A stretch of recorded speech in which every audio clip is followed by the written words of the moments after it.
தஞ்சை மாவட்டம் துகுளி அரசு ஆரம்ப சுகாதார நிலையம் மற்றும் மணலூரில் பழுதடைந்த பாலம் உள்ளிட்டவை நேரில் பார்வையிட்ட வேளாண் துறை அமைச்சர் வினோத் ரவி சீரமைப்பு பணிகளை விரைந்து முடிக்க அதிகாரிகளுக்கு உத்தரவிட்டார்.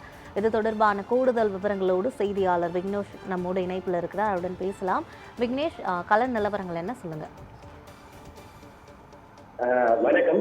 தஞ்சை மாவட்டம் திருவிடைமருதூர் சட்டமன்ற தொகுதிக்குட்பட்ட திருவிசநல்லூரில் 13.12 லட்சம் மதிப்பீட்டில் கட்டப்பட்ட பொது விநியோக அங்காடி கட்டிடம், 22 லட்சம் மதிப்பீட்டில் கட்டப்பட்ட பொது நூலக கட்டிடம், 34.60 லட்சம் மதிப்பீட்டில் கட்டப்பட்ட புதிய அங்கன்வாடி மைய கட்டிடம், மணலூர் ஊராட்சியில் 17.29 லட்சம் மதிப்பீட்டில் கட்டி முடிக்கப்பட்ட புதிய அங்கன்வாடி மைய கட்டிடம், கதிராமங்கலம் ஊராட்சியில் 31.36 லட்சம் மதிப்பீட்டில் கட்டி முடிக்கப்பட்ட புதிய ஊராட்சி மன்ற அலுவலக கட்டிடம், ஆவணியபுரம் ஊராட்சி கட்டி முடிக்கப்பட்ட 13.37 லட்சம் மதிப்பீட்டில் கட்டி முடிக்கப்பட்ட அங்கன்வாடி மைய கட்டிடம் உள்ளிட்ட திருவிடைமருதூர் சட்டமன்ற தொகுதியில் புதிதாக கட்டி முடிக்கப்பட்ட 97.14 லட்சம் மதிப்பீட்டில் கட்டி முடிக்கப்பட்ட புதிய கட்டிடங்களை தமிழக வேளாண் மற்றும் உழவர் நலத்துறை அமைச்சர் வினோத் ரவி மற்றும் தஞ்சை மாவட்ட ஆட்சியர் ரேவதி உள்ளிட்டோர் இன்று திறந்து வைத்தனர். தொடர்ந்து தஞ்சை மாவட்டம் மணலூர் பகுதியில் மணலூரில் இருந்து குமணந்துறை இணைக்கக்கூடிய இணைப்பு சாலையில் உள்ள கோட்டூர் வாய்க்கால் பாலம் முழுவதுமாக சேதமடைந்த நிலையில் இதுகுறித்து நமது நியூஸ் 7 தமிழ் தொலைக்காட்சியில் சிறப்பு செய்தி வெளியிடப்பட்ட நிலையில்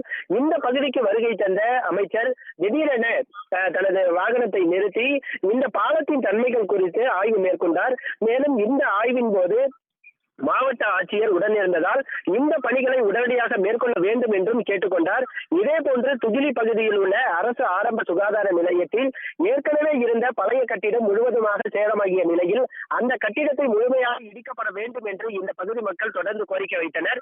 இந்நிலையில் அமைச்சர் மற்றும் தஞ்சை மாவட்ட ஆட்சியர் ஆகியோர் நேரில் திடீரென ஆய்வு மேற்கொண்டனர்.